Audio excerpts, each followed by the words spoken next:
صفحہ نمبر 239 سورۃ الانفال 10واں پارہ، اور اس صفحے کے آخر میں آیت نمبر 67۔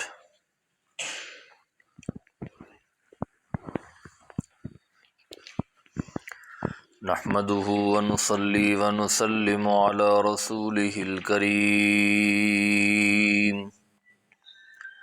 اما بعد فاعوذ باللہ من الشیطان الرجیم، بسم اللہ الرحمن الرحیم۔ ما كان لنبي أن يكون له أسرى حتى يثخن في الأرض تريدون عرض الدنيا والله يريد الآخرة والله عزيز حكيم۔ لولا كتاب من الله سبق لمسكم فيما أخذتم عذاب عظيم، فكلوا مما غنمتم حلالا طيبا واتقوا الله إن الله غفور رحيم۔ اللهم صل على محمد وعلى آل محمد كما صليت على إبراهيم وعلى آل إبراهيم إنك حميد مجيد۔ اللهم بارك على محمد وعلى آل محمد كما باركت على إبراهيم وعلى آل إبراهيم إنك حميد مجيد۔ ترجمہ: ما كان لنبی، لائق نہیں نبی کے، ان یکون لہ اسریٰ، کہ ہوں اس کے ہاتھ میں قیدی، حتی یثخن فی الارض، یہاں تک کہ وہ خوب خون ریزی کر لے زمین میں، تریدون عرض الدنیا، چاہتے ہو تم دنیا کا مال، واللہ یرید الآخرہ، اور اللہ چاہتا ہے آخرت، واللہ عزیز حکیم، اور اللہ غالب حکمتوں والا ہے۔ لولا کتاب من اللہ سبق لمسکم فیما اخذتم عذاب عظیم، اور اگر نہ تحریر کی جا چکی ہوتی اللہ کی طرف سے جو کچھ اللہ نے لکھ دیا، تو تمہارے اس فدیہ لینے کی وجہ سے تمہیں پہنچتا بہت بڑا عذاب۔ پس اب کھاؤ جو تمہیں غنیمت میں ملا، حلال ہے، طیب ہے، اور اللہ سے ڈرو، بے شک اللہ مغفرت کرنے والا، رحم کرنے والا ہے۔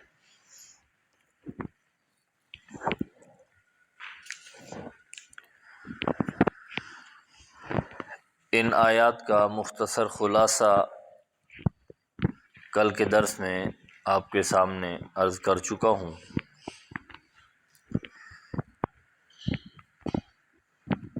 غزوہ بدر کے اندر نبی اکرم صلی اللہ علیہ وسلم کے لیے یہ ایک تنبیہ تھی کہ اے میرے پیارے پیغمبر صلی اللہ علیہ وسلم، جب آپ کے ہاتھ میں قیدی آ چکے تھے تو پھر آپ کو اپنے ساتھیوں کا مشورہ مان کر ان کو چھوڑ نہیں دینا چاہیے تھا، فدیہ لے کر ان کو آزاد نہیں کر دینا تھا، بلکہ آپ کو چاہیے تھا کہ آپ ان سارے قیدیوں کو قتل کر ڈالتے، چونکہ پہلے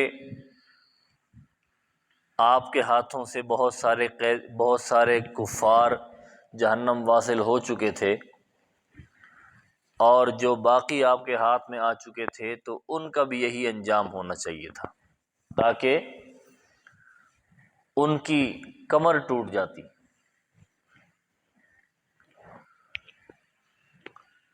اور ان کی طاقت ختم ہو جاتی، دوبارہ وہ آپ کے مقابلے کے لیے نہ نکل سکتے۔ اور جب اس پر عمل نہ ہو سکا تو ظاہر بات ہے پھر وہ غزوہ احد کے اندر بھی مقابلے میں آئے، خندق میں بھی مقابلے میں آئے، اور بہت سارے مسلمانوں کی شہادتیں بھی ہوئیں۔ بہرحال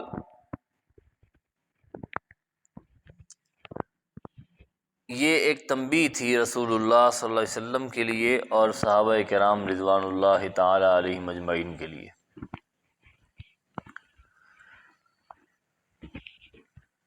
جبکہ اس سے پہلے اللہ تبارک و تعالی نے کوئی حکم بھی نہیں دیا تھا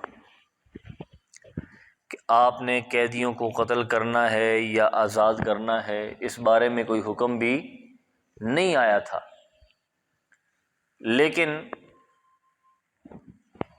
اللہ تبارک و تعالی نے پھر بھی تنبیہ فرمائی کہ جنگی قوانین میں سے یہ تو قانون اتنا تو ہر بندے کو جان لینا چاہیے ہوتا ہے کہ حالت جنگ میں مخالف کی کمر توڑنی ہوتی ہے، مخالف کو نقصان میں مبتلا کرنا ہوتا ہے، اس کی طاقت کو ختم کرنا ہوتا ہے۔ تو آپ ان کی طاقت کو آپ نے کیوں ختم نہیں کیا؟ ان کے قیدیوں کو کیوں آزاد کیا؟ حکم نہیں ملا تھا، لیکن اس کے باوجود تنبیہ کی رب العالمین نے۔ اور آج ہمارے اس معاشرے میں ہم مسلمانوں کو رب العالمین نے صاف صاف واضح احکام دے دیے، حلال حرام سب کچھ بیان کر دیا، جائز ناجائز سب کچھ بیان کر دیا۔ تمہارے لیے کیا چیزیں حلال ہیں اور کون سی چیزیں مشتبہات میں داخل ہیں، ان سے احتراز ضروری ہے، بچنا ضروری ہے۔ کون سی چیزیں بدعات میں شامل ہیں، ان سے بھی بچنا ضروری ہے۔ اور کون کون سے کام کبیرہ ہیں، کبیرہ گناہ ہیں، ان سے بھی بچنا ہے۔ کون سے اعمال ایسے ہیں جن کا کرنا ضروری ہے، وہ بھی عمل میں لے کے آنے ہیں۔ تو ہر چیز بڑی واضح انداز میں شریعت اسلامیہ کے اندر بیان کر دی گئی۔ لیکن ہمارا حال دیکھیے کہ ہم پھر بھی ہماری اس پہ کوئی توجہ نہیں، ذرہ برابر بھی ہم اس کو اپنے لیے کوئی لازمی بھی قرار نہیں سمجھتے، لازمی بھی نہیں سمجھتے بھئی اللہ نے ہمارے لیے ہمیں کوئی احکام دیے ہیں اور ہمارے ذمے کچھ کام لگائے ہیں تو ہم نے ان کو کرنا ہے یا نہیں کرنا، کچھ کاموں سے بچنے کا حکم دیا ہے، ان سے بچنا ہے نہیں بچنا۔ تو کبھی ہم نے اس چیز سیریس نہیں لیا بھی اللہ کے حکم ہے، پیارے پیغمبر صلی اللہ علیہ وسلم کے اعمال ہیں، آپ کے طریقے ہیں، ذرہ برابر بھی ہم نے کبھی احساس ذمہ داری کا مظاہرہ نہیں کیا۔ جبکہ کچھ احکام ایسے ہیں جن کا کرنا ہمارے اوپر فرض ہے، کچھ واجبات میں سے ہیں، کچھ سنتوں میں سے ہیں، کچھ مستحبات ہیں، یہ تو وہ ہیں جن کا کرنا ضروری، اور کچھ ایسے ہیں جن سے بچنا ہمارے لیے فرض ہے، ان کا کرنا ہمارے لیے حرام ہے۔ کچھ ایسے ہیں جن سے بچنا وہ اس سے ذرا کم درجے کا، ان کا کرنا ہمارے لیے مکروہ تحریمی کے درجے میں۔ تو بہرحال یہ شریعت اسلامیہ ہے جن کی پابندی اور قرآن کی تعلیمات کی پابندی ہمارے لیے بہت ضروری ہے۔ اللہ ہمیں پابندی کی توفیق نصیب فرمائے۔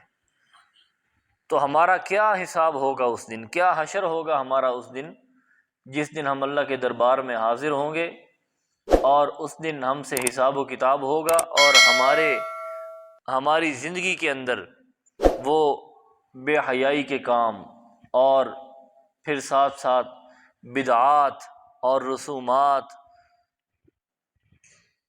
احکام سے غفلت،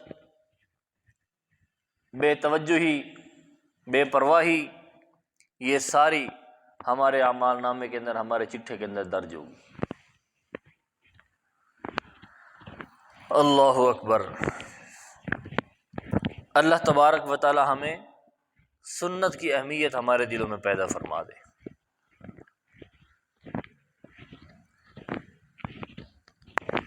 سنت پر عمل کرنا ہمارے لیے انتہائی ضروری ہے، فرائض کی پابندی انتہائی ضروری ہے، بدعات سے بچنا انتہائی ضروری ہے۔ اگر ہم ان چیزوں کو معمولی سمجھیں گے تو پھر ہماری آخرت خراب ہے۔ دنیا تو گزر ہی جانی ہے، دنیا گزر جائے گی، لیکن آخرت خراب ہو جائے گی۔ آج ہم اپنے معاشرے میں دیکھتے ہیں کہ جن لوگوں کو بدعات اور سنت میں فرق کا نہیں پتہ، وہ بدعات کو بھی سنت کا درجہ دیتے ہیں۔ ان کا حساب تو اللہ کے ہاں، اللہ ان سے پوچھ لے گا۔ اور جو سمجھدار ہیں، جن کو پتہ ہے کہ سنت کون سی ہے، بدعت کون سی ہے، جن کو پتہ ہے کہ فلاں فلاں کام وہ بدعات کے اندر شامل ہیں، ان کا سنت سے ذرہ برابر بھی کوئی تعلق نہیں ہے، تو پھر وہ بھی تو اپنی خیر منائیں۔ جس کو تو پتہ ہی نہیں ہے سنت اور بدعت کا فرق کا پتہ ہی نہیں ہے، تو وہ تو ایک لا علم ہے، اس کے ذہن میں بٹھائی یہ بات گئی ہے بھئی یار یہ دین کا ایک جز ہے، دین کا ایک کام ہے، اس لیے وہ کر رہا ہے۔ لیکن جس بندے کو پتہ ہو کہ یہ بدعات میں یہ کام شامل ہے، تو پھر وہ ڈبل مجرم ہے، وہ بڑا مجرم ہے۔ اس کو پتہ ہے، اور اس پتہ ہونے کے باوجود وہ اس کام کے اندر شریک ہے، یہ وہ کر رہا ہے۔ اللہ اکبر۔ نبی اکرم صلی اللہ علیہ وسلم امام الانبیاء ہے، امام الانبیاء، سب سے اعلیٰ رتبہ، سب سے اعلیٰ مقام، امام الانبیاء۔ ہاں جی، کسی نبی کو جسمانی معراج نہیں ہوا، لیکن پیارے پیغمبر صلی اللہ علیہ وسلم کو جسمانی معراج ہوا۔ کسی نبی کو اللہ نے اتنے معجزات عطا نہیں کیے جتنے پیارے پیغمبر صلی اللہ علیہ وسلم کو معجزات عطا کیے۔ کسی پیغمبر کو باقی انبیاء کی امامت نصیب نہیں ہوئی، پیارے پیغمبر صلی اللہ علیہ وسلم کو سارے انبیاء کی امامت نصیب ہوئی۔ کسی نبی کو یہ دونوں قبلے نہیں دیے گئے، دونوں قبلے۔ پیارے پیغمبر صلی اللہ علیہ وسلم وہ شخصیت تھے، وہ نبی تھے، وہ رسول تھے جن کو اللہ نے دونوں قبلے عطا کیے، بیت اللہ بھی، اور چند مہینوں کے لیے بیت المقدس بھی آپ کا قبلہ بنایا۔ اتنا رتبہ، اتنا مقام، اتنی شان اللہ تبارک و تعالیٰ نے ان کو عطا کی، لیکن اس کے باوجود بھی بہت سارے مقامات پہ اللہ نے تنبیہ فرمائی ہے، میرے پیارے پیغمبر آپ کو ایسے نہیں کرنا چاہیے تھا، آپ کو ایسے نہیں کرنا چاہیے تھا۔ غزوہ تبوک کے موقع پہ کچھ منافقین آئے اور آ کر اجازتیں طلب کرنے لگے، یا رسول اللہ آپ ہمیں اجازت دے دیجیے، ہمارے گھر میں کوئی نہیں ہے، بچے چھوٹے ہیں، گھر والے اکیلے ہیں، تو آپ ہمیں اجازت دیں، ہم گھر میں رہ لیں۔ سفر بہت لمبا تھا، گرمی کا، بڑا شدید گرمی کا موسم تھا، اور پھر اوپر سے کھجوریں پکی ہوئی تھیں، سیزن تھا، تو ان کا جی للچایا، وہ بھی سفر بہت لمبا ہے، ہم کہاں جا سکیں گے۔ تو منافق تو ویسے بھی یہ قربانیوں سے ڈرتے ہیں، اسلام جو نہیں تھا، دل میں ایمان جو نہیں تھا، اوپر سے اسلام ظاہر کیا ہوا تھا، نبی علیہ الصلوۃ والسلام نے ان کو اجازت دے دی، اور رب العالمین نے بعد میں تنبیہ فرمائی عفا اللہ عنک لما اذنت لهم لما اذنت لهم حتی یتبین لک الذین صدقوا وتعلم الکاذبین۔ اے میرے پیارے پیغمبر، اللہ نے آپ کو معاف کر دیا، اللہ نے آپ سے درگزر کر دیا، آپ نے اجازتیں دی، ان کو معافی ہو گئی، لیکن یہ تو بتائیں نا لما اذنت لهم، آپ نے ان کو اجازت دی کیوں تھی؟ ہم آپ کی پکڑ تو نہیں کر رہے، لیکن آپ سے پوچھ رہے ہیں کہ آپ نے ان کو اجازت کیوں دی؟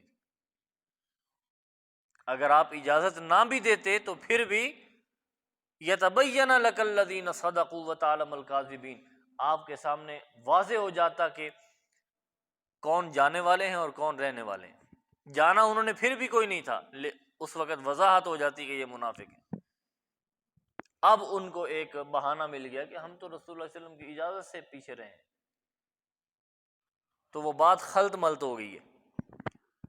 تو اسی طرح نبی علیہ الصلوۃ والسلام نے وہ جب شہد سے قسم اٹھائی کہ میں شہد نہیں کھاؤں گا، 28ویں پارے میں لما تحرم ما احل اللہ لک، تو اس وقت بھی تنبیہ فرمائی، اے میرے پیارے پیغمبر، آپ نے اللہ کے جو اللہ کی حلال کردہ چیز تھی شہد، تو آپ نے اس کو اپنے اوپر حرام کیوں کیا، کیوں قسم اٹھائی؟ اسی طرح یہاں پہ بھی تنبیہ فرمائی، ما کان لنبی ان یکون لہ اسرا حتی یثخن فی الارض، یہ نبی کے لائق تو یہ بات نہیں تھی کہ جب اس کے ہاتھ میں قیدی آ جائیں وہ خوب خون ریزی کر لے اور اپنا سکہ جما لے، مضبوط ہو جائے اور میدان مار لے، پھر اس کے باوجود وہ چند ٹکے لے کر، پیسے لے کر وہ قیدیوں کو چھوڑ دے۔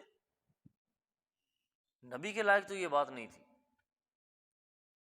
صحابہ کرام نے مشورہ دیا، نبی علیہ الصلوۃ والسلام نے اس مشورے کو قبول کر لیا، اور اس میں بھی اسلام کا فائدہ کہ یار یہ لوگ شاید بعد میں مسلمان ہو جائیں، ان کی آخرت سنور جائے، اپنا بھی فائدہ نہیں، لیکن اللہ تبارک و تعالیٰ نے تنبیہ فرما دی۔ جب اللہ اپنے نبی کو تنبیہ کر سکتا ہے تو ہم کس بات کی مولی؟ ہمارا کیا بنے گا اس دن کہ ہم بدعات کے اندر بھی شرکت کرتے رہیں، بدعات کے اندر ملوث ہو جائیں، مرتکب ہو جائیں، گناہ کے کام کرتے رہیں، بے حیائی کے کام کرتے رہیں، اعمال چھوڑتے رہیں، فرائض چھوڑتے رہیں، حرام حلال کی تمیز نہ کریں، جائز ناجائز کی تمیز نہ کریں، اور پھر ہم امیدیں لگائے بیٹھے ہوں کہ او جی اللہ بڑا غفور و رحیم ہے، اللہ معاف کرنے والا ہے۔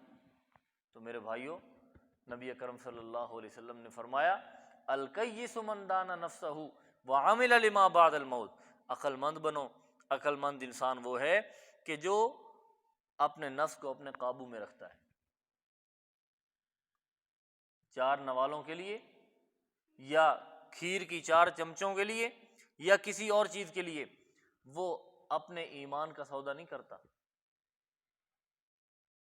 وہ محلے داری کو سامنے رکھتے ہوئے، پڑوسیوں کا خیال کرتے ہوئے وہ دین کا سودا نہیں کرتا، بلکہ دین کے اصولوں کی پابندی کرتا ہے، حلال حرام کی تمیز کرتا ہے، سنت اور بدعت کی تمیز کرتا ہے، جائز اور ناجائز کی تمیز کرتا ہے۔ موحد انسان کی یہ صفت ہوتی ہے، اور اگر وہ تمیز نہیں کرے گا تو پھر اللہ قیامت کے دن پھر تمیز کروائے گا اس کو۔ وعامل لما بعد الموت، اور عقل مند انسان وہ ہے کہ جو اپنے موت کے بعد والی زندگی کی تیاری کرتا ہے، خواہشات نفسانیہ کو دباتا ہے اور اللہ کے قوانین اپنے وجود پہ نافذ کرتا ہے۔ والعاجز من اتبع نفسہ ہواها وتمنى علی اللہ، اور بے وقوف انسان وہ ہے کہ جو اپنی خواہشات پہ چلے، برادری، کنبہ، قبیلہ، رشتہ دار، محلے دار، پڑوسی، سب کی رعایت کرے، سب کی رعایت کرتے ہوئے شرکت کرتا رہے سارے معاملات میں، کوئی فرق نہیں، کوئی تمیز نہیں، اور پھر کہے وتمنى علی اللہ، پھر اللہ معاف کرنے والا ہے۔ کیا کریں جی، محلے داری ہے، پڑوسی ہیں، ان کے بھی کچھ حقوق ہیں۔ اللہ اکبر، اللہ اکبر، یہ بڑا سوچنے کا مقام ہے، بڑا سوچنے کا مقام ہے۔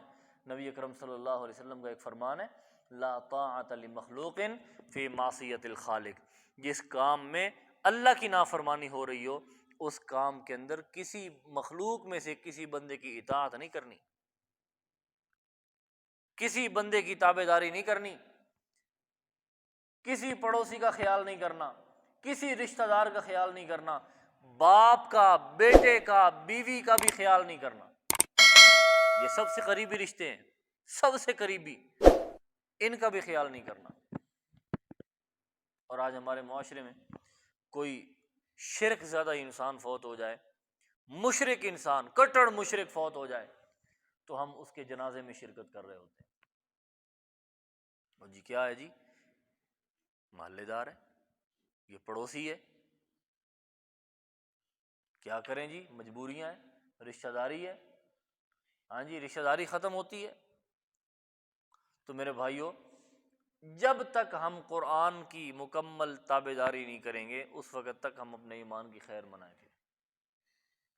قرآن کا سیدھا سیدھا فیصلہ ہے، ما کان للنبی، 11واں پارہ سورہ توبہ، ما کان للنبی، کسی نبی کے لیے بھی یہ جائز نہیں، والذین آمنوا، کسی ایماندار بندے کے لیے بھی جائز نہیں، ان یستغفروا للمشرکین ولو کانوا اولی قربا، جب پتہ چل جائے کہ یہ حالت شرک پہ فوت ہوا ہے تو کسی نبی کے لیے بھی، کسی امتی کے لیے، کسی ایمان والے کے لیے بھی جائز نہیں کہ وہ اس کے لیے دعائے مغفرت کرے، دوسرے الفاظ میں اس کی نماز جنازہ میں شرکت کرے۔ نماز جنازہ بخشش کی دعا ہے نا، اور آج ہم سب کچھ کر رہے ہیں صرف محلے داری اور پڑوسیوں کے لیے۔ تو میرے بھائیو، ان چیزوں کی ہم نے رعایت کرنی ہے، قرآن کی تعلیمات کی رعایت کرنی ہے۔ اپنے تعلقات کو نہیں دیکھنا کہ میرے تعلقات خراب ہو جائیں گے، اپنا تعلق اللہ سے جوڑیے، اللہ سے تعلق جڑ جائے، ساری مخلوق ناراض ہوتی ہے ہو جائے۔ نبی اکرم صلی اللہ علیہ وسلم نے جب آ کر توحید کی دعوت دی تو آپ کے ساتھ کون کھڑا تھا؟ سارا قبیلہ مخالف، پورا عرب مخالف، اکیلے رسول اللہ صلی اللہ علیہ وسلم کھڑے، لیکن جب ڈٹ گئے تو پھر اللہ تعالیٰ نے پھر مدد دی، پھر ساتھ جڑتے گئے، لوگ جڑتے گئے، مانتے چلے گئے، مانتے چلے گئے۔ ایک وقت آیا کہ اللہ نے پیارے پیغمبر صلی اللہ علیہ وسلم کو ایسی سلطنت عطا فرمائی کہ اس جیسی سلطنت اور کوئی نہیں تھی، آپ کے صحابہ کو ایسی سلطنت عطا کی کہ اس جیسی سلطنت کوئی نہیں تھی۔ ڈٹنا پڑتا ہے، مضبوطی سے جم جانا پڑتا ہے، پھر اللہ کی مدد نازل ہوتی ہے۔ تو آج ہم بدعات میں ملوث ہو چکے ہیں، صرف اپنے تعلقات کو دیکھتے ہوئے۔ تو میرے بھائیو، تعلقات کو نہ دیکھو، اللہ کے دین کو دیکھو۔ نبی اکرم صلی اللہ علیہ وسلم کا فرمان ہے، من احدث فی امرنا ھذا ما لیس منہ فہو رد، جو بندہ ہمارے دین میں کوئی نیا کام شروع کرتا ہے یا شروع کرے گا تو سن لو وہ کام مردود ہے، اس کام کی اللہ کے ہاں کوئی حیثیت نہیں ہے، اللہ کے ہاں وہ رد کیا جا چکا ہے، وہ کوئی قابل قبول نہیں ہے۔ قبول وہ عمل ہے جو پیارے پیغمبر صلی اللہ علیہ وسلم کی سنت کے مطابق ہو، آپ کی تعلیمات کے مطابق ہو۔ اسی طرح پیارے پیغمبر صلی اللہ علیہ وسلم نے فرمایا، فَإِنَّ خَيْرَ الْحَدِيثِ کتاب اللہ، سب سے بہترین بات وہ اللہ کی کتاب ہے، وَخَيْرَ الْحَدِيِ ہدی محمد صلی اللہ علیہ وسلم، اور سب سے بہترین ہدایت اور طریقہ اور رہنمائی پیارے پیغمبر صلی اللہ علیہ وسلم کی رہنمائی۔ وَشَرَّ الْأُمُورِ مُحْدَثَاتُهَا، اور فرمایا سب سے، تمام کاموں میں، تمام معاملات میں سب سے بدترین معاملہ اور سب سے بدترین کام وہ ہے جو دین میں کوئی نیا شروع کیا جائے، بدعات، وَكُلَّ بِدْعَةٍ ضَلَالَةٍ، اور فرمایا ہر بدعت گمراہی ہے، وَكُلَّ ضَلَالَةٍ فِي النَّارِ، اور فرمایا ہر گمراہی وہ انسان کو جہنم میں لے جائے گی۔ گمراہیاں جہنم میں لے جاتی ہیں،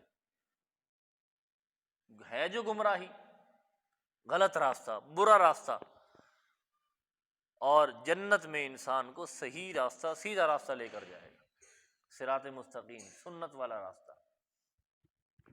نبی پہلے بھی میں کئی دفعہ یہ حدیث بیان کر چکا ہوں۔ نبی علیہ الصلوۃ والسلام نے فرمایا کہ میری ساری کی ساری امت داخل ہوگی جنت میں، لیکن وہ جنت میں نہیں جائے گا جو بندہ انکار کر دے گا۔ تو آپ سے پوچھا گیا یا رسول اللہ، جنت میں جانے سے انکار کون کرے گا؟ من ابا، جنت میں جانے سے بھلا کوئی انکار کرتا ہے؟ نبی علیہ السلام نے فرمایا جو بندہ میری اطاعت کرے گا، میرے طریقوں پر چلے گا، وہ تو جنت میں داخل ہوگا، اور جو میرے طریقوں پر نہیں چلے گا گویا اس نے جنت میں جانے سے انکار کر دیا، اب وہ جنت میں داخل نہیں ہوگا۔ تو کامیابی اور جنت والا راستہ وہ نبی اکرم صلی اللہ علیہ وسلم کی سنت والا راستہ ہے۔ صحابہ کرام آگے امی عائشہ کے پاس رضی اللہ تعالی عنہ، 3 بندے آئے، آ کر نبی علیہ الصلوۃ والسلام کی عبادت کے متعلق سوال کرنے لگے کہ اللہ کے نبی کی عبادت کا کیا طریقہ ہے، کیسے کرتے تھے؟ تو امی عائشہ نے بیان فرمایا کہ نبی علیہ الصلوۃ والسلام رات کو آرام بھی کرتے ہیں اور رات کے ایک حصے میں اٹھ کر تہجد کی نماز بھی پڑھتے ہیں، روزے بھی رکھتے ہیں، چھوڑ بھی دیتے ہیں۔ وہ تینوں صحابہ آپس میں مشورہ کرنے لگے، بھئی نبی اکرم صلی اللہ علیہ وسلم امام الانبیاء، امام الرسل، وہ رات کو اٹھ کر لمبی لمبی عبادتیں کرتے ہیں، تہجد پڑھتے ہیں، روزے رکھتے ہیں، ہم کیا چیز ہے؟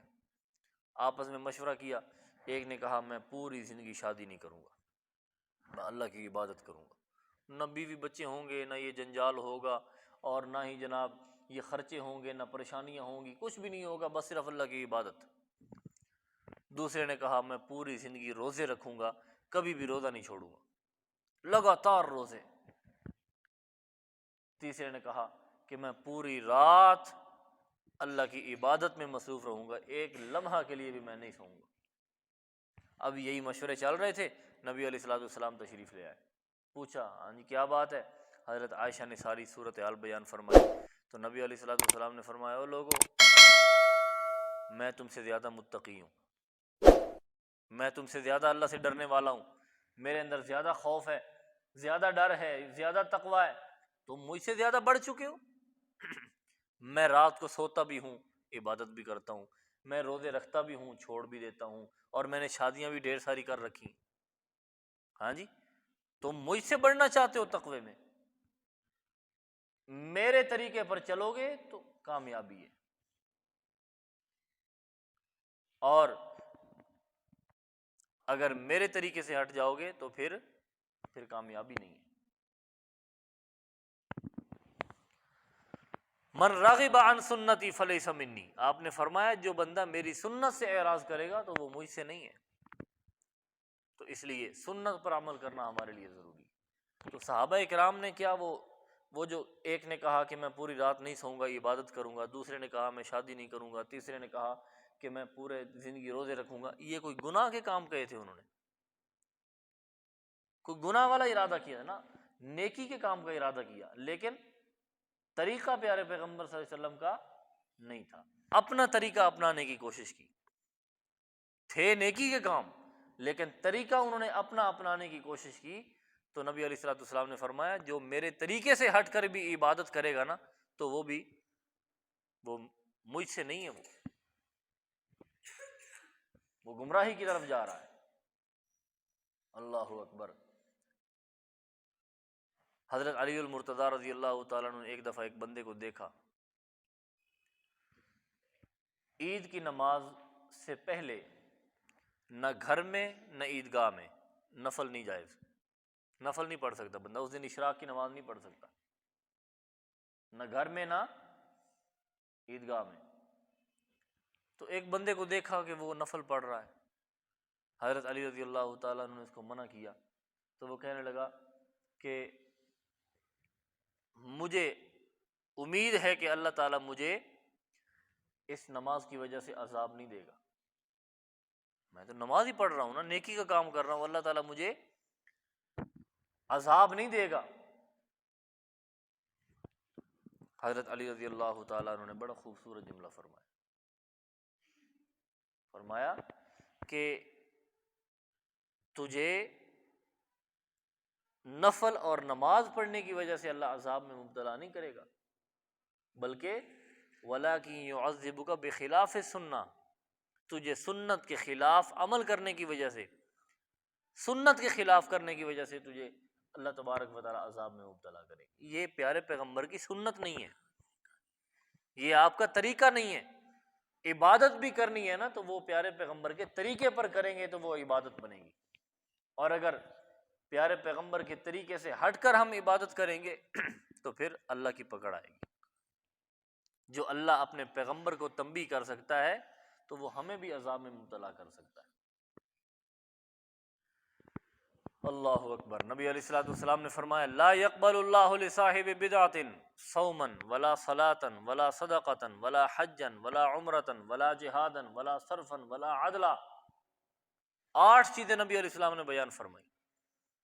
اللہ اس بدعت کرنے والے بندے کی نہ نماز قبول کرتے ہیں، نہ روزہ قبول کرتے ہیں، اور نہ ہی اس کا صدقہ قبول کرتے ہیں، نہ اس کا حج قبول کرتے ہیں، نہ اس کا عمرہ قبول کرتے ہیں، نہ جہاد قبول کرتے ہیں، نہ فرضی نہ نفلی، کوئی عبادت بھی اللہ کے ہاں اس کی قبول نہیں ہوتی۔ یخرج من الاسلام، وہ اسلام سے ایسے نکلتا ہے کما تخرج الشعرۃ من العجین، جیسے گوندے ہوئے آٹے سے کوئی بال نکال لیا جائے، جیسے بال نکالنے کا پتہ بھی نہیں چلتا، محسوس بھی نہیں ہوتا، مشقت بھی نہیں ہوتی، تکلیف بھی نہیں ہوتی، تو وہ بال نکال لیا جاتا ہے، اس طریقے سے وہ بندہ اسلام سے نکل جاتا ہے۔ بدعات پر عمل کرنے کی وجہ سے، بدعات کو اپنی زندگی میں رائج کرنے کی وجہ سے، بدعات پر چلنے کی وجہ سے، بدعات میں شریک ہونے کی وجہ سے وہ آہستہ آہستہ اسلام سے نکل جاتا ہے۔ اور ایک حدیث میں نبی علیہ الصلوۃ والسلام نے فرمایا ان اللہ حجب التوبۃ عن کل صاحب بدعۃ، جو بندہ بدعتی ہے نا، بدعتی بندہ، تو اللہ اس کی توبہ بھی قبول نہیں فرماتے، اللہ اس کی توبہ بھی قبول نہیں کرتے۔ اس لیے حضرت حذیفہ بن یمان رضی اللہ تعالیٰ عنہ نے فرمایا کل عبادت لم يتعبدها اصحاب رسول اللہ صلی اللہ علیہ وسلم فلا تعبدوها، کوئی بھی عبادت ہے نا جو تم عبادت کرنا چاہتے ہو تو پہلے یہ دیکھو کہ میرے پیارے پیغمبر کے صحابہ نے کی ہے یا نہیں کی، اگر انہوں نے کی ہے تو اس طرح کرو، اگر انہوں نے وہ کام نہیں کیا تو تم بھی نہ کرو۔ کیوں؟ فإن الأول لم يدع للآخر مقالا، اس لیے کہ ان پہلوں نے، اصحاب رسول نے، بعد والوں کے لیے کوئی کسر چھوڑی ہی نہیں ہے، کوئی کسر نہیں چھوڑی انہوں نے عبادت کی، ایک ایک سنت وہ انہوں نے پیارے پیغمبر صلی اللہ علیہ وسلم کی اپنائی ہے۔ ہمارے اندر زیادہ محبت ہے نبی صلی اللہ علیہ وسلم کی سنت کی یا ان میں زیادہ تھی؟ ہم زیادہ عبادت کے اندر رجحان رکھنے والے ہیں یا وہ تھے؟ جب انہوں نے یہ طریقے نہیں اپنائے تو پھر ہمیں کیا ضرورت ہے ایسے طریقوں کو اپنانے کی؟ تو بہرحال یہ چند باتیں میں نے آپ کے سامنے عرض کی ہیں، اور ان آیات کے حوالے سے عرض کی ہیں۔ نبی علیہ السلام کو اللہ تبارک و تعالی نے تنبیہ فرمایا کہ اے میرے پیارے پیغمبر، آپ کو یہ قیدی نہیں چھوڑنے چاہیے تھے، ان کو قتل کر دینا چاہیے تھا۔ جب اللہ تبارک و تعالی کی منشا کے مطابق وہ کام نہ ہوا تو اللہ نے پیارے پیغمبر کو اور صحابہ کرام کو بھی تنبیہ فرمائی، تو ہم ان سے کوئی بڑھ کر نہیں ہیں، بلکہ ہم تو ادنا درجے کے امتی ہیں۔ اگر ہم فرائض میں، سنتوں میں اور واجبات میں اور باقی اور معاملات میں کمی کوتاہی کریں گے تو پھر اللہ کا عذاب ہمیں آئے گا، اللہ کی پکڑ آئے گی۔ اللہ تبارک و تعالی ہمیں عمل کی توفیق عنایت فرمائے۔ الحمدللہ۔